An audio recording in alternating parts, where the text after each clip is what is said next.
J'ai un rendez-vous amoureux. Je dois vous faire une petite confession. Salut, c'est Marie. Aujourd'hui, on oublie les leçons classiques.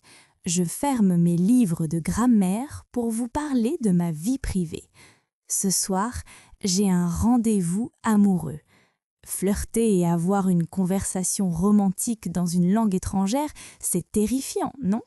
Mais c'est le meilleur moyen de tester son français. Préparez-vous, je vous raconte mon tout premier rencard à Paris. C'est vendredi soir. Je suis dans ma salle de bain devant le grand miroir. Mon cœur bat très vite et j'ai des papillons dans le ventre. Ce soir, je vais à un rendez-vous à l'aveugle. En français, on appelle cela un rendez-vous arrangé, ou plus familièrement, un rencard.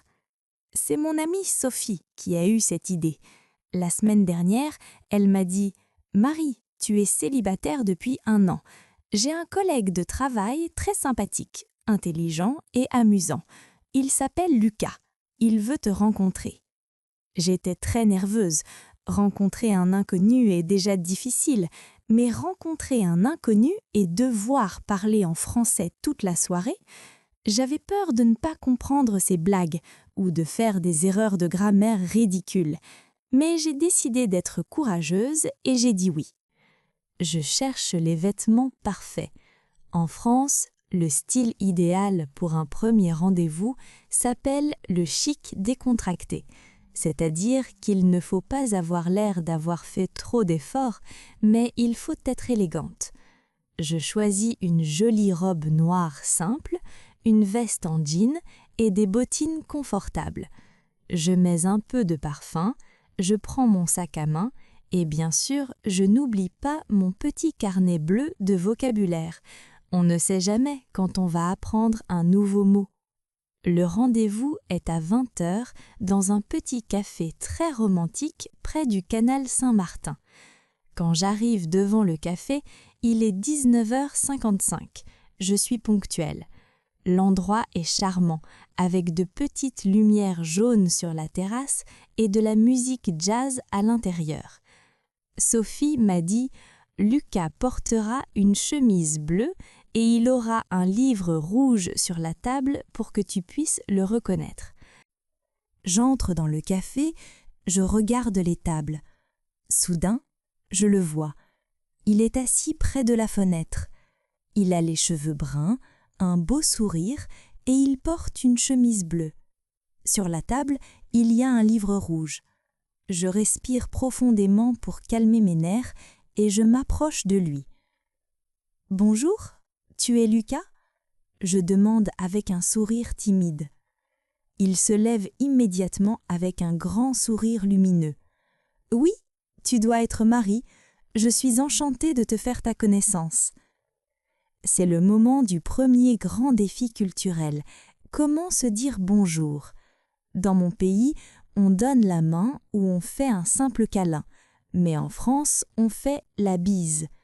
Lucas s'approche, penche sa tête et pose sa joue contre la mienne pour faire un petit bruit de baiser, puis il fait la même chose sur l'autre joue. À Paris, on fait généralement 2 bises, une à droite, une à gauche. C'est un peu bizarre au début, mais c'est une tradition très chaleureuse. Nous nous asseyons. Un serveur s'approche avec la carte des boissons. « Qu'est-ce que je vous sers pour commencer cette belle soirée ?» demande le serveur. « Pour moi, ce sera un verre de vin rouge, s'il vous plaît, » dit Lucas.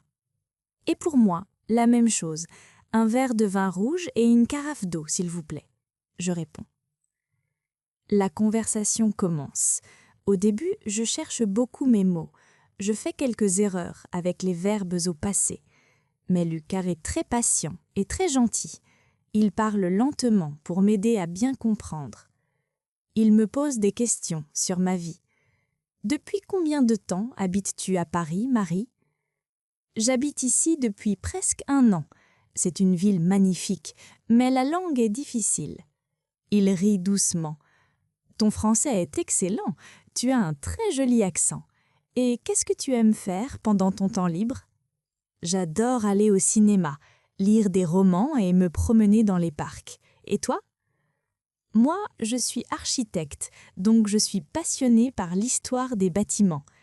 J'aime aussi beaucoup la cuisine italienne et faire du vélo le dimanche.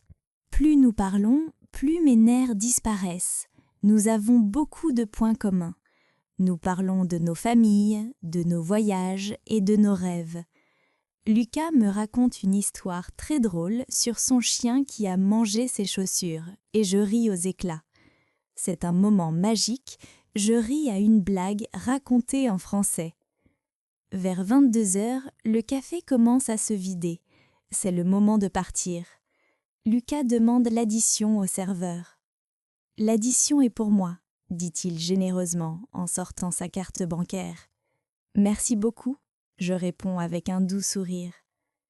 Lucas me regarde avec un regard tendre. « J'ai passé une si bonne soirée, j'aimerais beaucoup t'inviter à dîner dans mon restaurant préféré la semaine prochaine. Qu'en dis-tu ? » « J'accepte avec grand plaisir », je réponds. Nous sortons du café et nous marchons un peu le long de l'eau. L'air frais de la nuit est très agréable. L'eau du canal reflète les lumières de la ville. Le moment est très romantique. Quand nous arrivons à ma station de métro, nous nous arrêtons. « J'ai passé une excellente soirée, Marie. Merci beaucoup, » me dit-il d'une voix douce. « Moi aussi, Lucas, c'était un très bon moment. » Nous nous faisons la bise pour nous dire au revoir. Cette fois, c'est beaucoup plus naturel. Il descend les escaliers du métro et se retourne pour me faire un dernier signe de la main. Quand j'arrive dans mon appartement, je n'allume pas la télévision. Je m'assois sur mon lit dans le silence. Je suis fatiguée, mais très heureuse. Je sors mon petit carnet bleu de mon sac. Ensuite, je note les mots essentiels.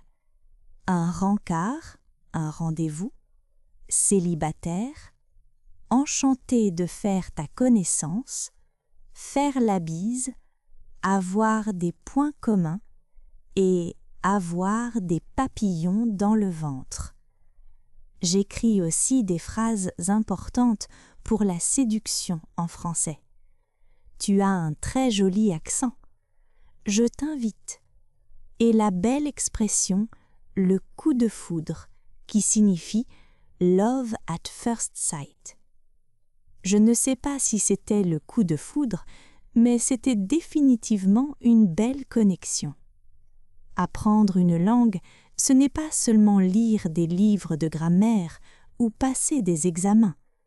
Apprendre une langue, c'est l'utiliser pour créer des liens avec d'autres êtres humains, pour partager des histoires, pour rire ensemble et parfois pour tomber amoureux. Je referme mon carnet bleu et je le pose sur ma table de nuit. Mon téléphone vibre sur mon lit. C'est un message de Lucas. « Bien rentré ? J'ai hâte de te revoir. Bonne nuit, Marie. » Je souris en regardant l'écran. Je réponds « Bien rentré, à très vite. Demain est un autre jour pour aimer le français. » Maintenant, c'est à votre tour de pratiquer. J'ai préparé un petit quiz sur cette histoire romantique. Écrivez vos réponses dans les commentaires et je mettrai la correction dans quelques jours. N'ayez pas peur de faire des erreurs, c'est comme ça qu'on apprend. Question 1. Comment appelle-t-on familièrement un rendez-vous amoureux en français?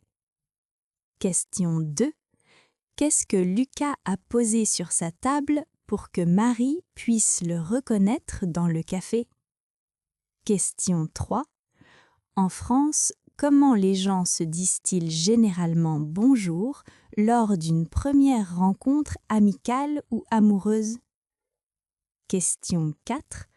Quelle est l'expression française pour décrire le sentiment physique quand on est très nerveux avant un rendez-vous? Question 5. Complétez cette belle expression française qui signifie « love at first sight ».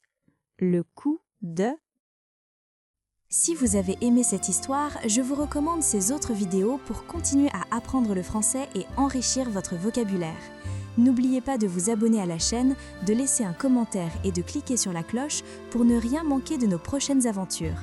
Merci d'être là et on se voit dans la prochaine vidéo.